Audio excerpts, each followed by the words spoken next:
I greet you in the mighty name of Jesus. On today's video is about illusion of cheap grace. We live in a world that thrives on convenience. We want our coffee instantly, our new in bite-sized scroll, our entertainment on demand. So it is completely natural that we try bring that exact same consumer mindset to our faith.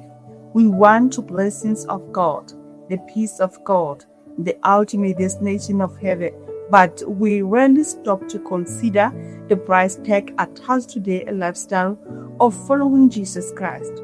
In the Gospel of Luke, chapter 40, Jesus is traveling toward Jerusalem. His popularity is skyrocketing. Massive crowds are following him, eager for his miracles, his wisdom, and revolutionary things he said. But Jesus does something that modern marketing experts will tell us is a vital mistake. Instead of capitalizing on his popularity to gather a bigger following, he turns to the crowd and pulls on the brakes. He essentially says, before you commit to working with me, I need you to understand exactly what you are getting into. The reality of the foundation building the tower. Jesus lays out sovereign reality in Luke 14:28. He asks, for which of you intending to build a tower does not sit down first and count the cost, whether he has enough to finish it, lest after he laid the foundation and is able to finish, all who sees it begin to mock him.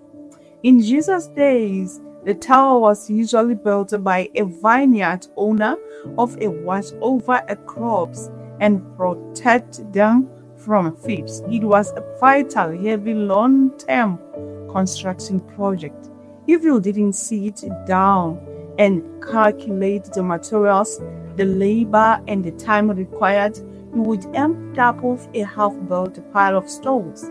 It would be a monument to your own poor planning, becoming an object of public embarrassment. Jesus is applying this to our spiritual lives. He does not want half-built disciples. He is not looking for people who will make an emotional commitment on a Sunday, only abandon their faith when life gets difficult, expensive, or culturally unpopular. A casual faith, a faith only shows up when it's convenient, will not survive the storm of life. Jesus is telling us that we must sit down and honestly reckon with what he expects from us before we ever start our walk. The reality of surrender, the king going to work. To drive this point home, Jesus provides a second illustration. In verse 31, he says, or what king going to make war against another king does not sit down first and consider whether he is able to meet with 10,000 him who comes against him with 20,000. This isn't a parable about how to defeat an enemy army. It is a parable about total surrender. Jesus is the King of Kings. We are the ones going to war against him. By nature of our self-contentness, our pride, our desires, we are in rebellion against a holy God. And Jesus warning us, if you try to fight this battle on your own terms, if you try to hold on to control of your own life, you are determined to absolute defeat. The only wise course of action when facing a king is this powerful is to surrender completely. True faithful kings, the moment we wave the white flag, many of us try to negotiate terms with God. We say, Lord, I will follow you. I won't give up this specific relationship. I will follow you, but I will manage my own finances. I will follow you. But don't ask me to step outside of comfort zone. But Jesus doesn't negotiate. He requires total allegiance. You cannot be part-time discipline or disciple.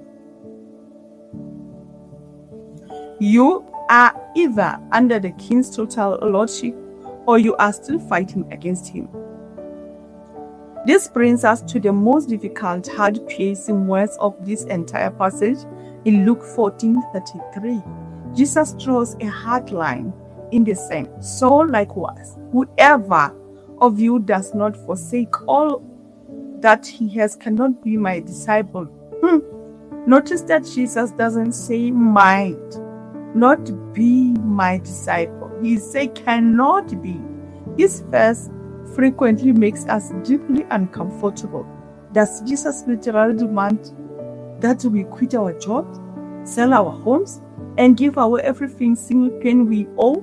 Not necessarily. The word forsake or renounce means say goodbye to. It means we hold all of our earthly possessions, our career, ambitions, our reputations, and our relationship with an open hand.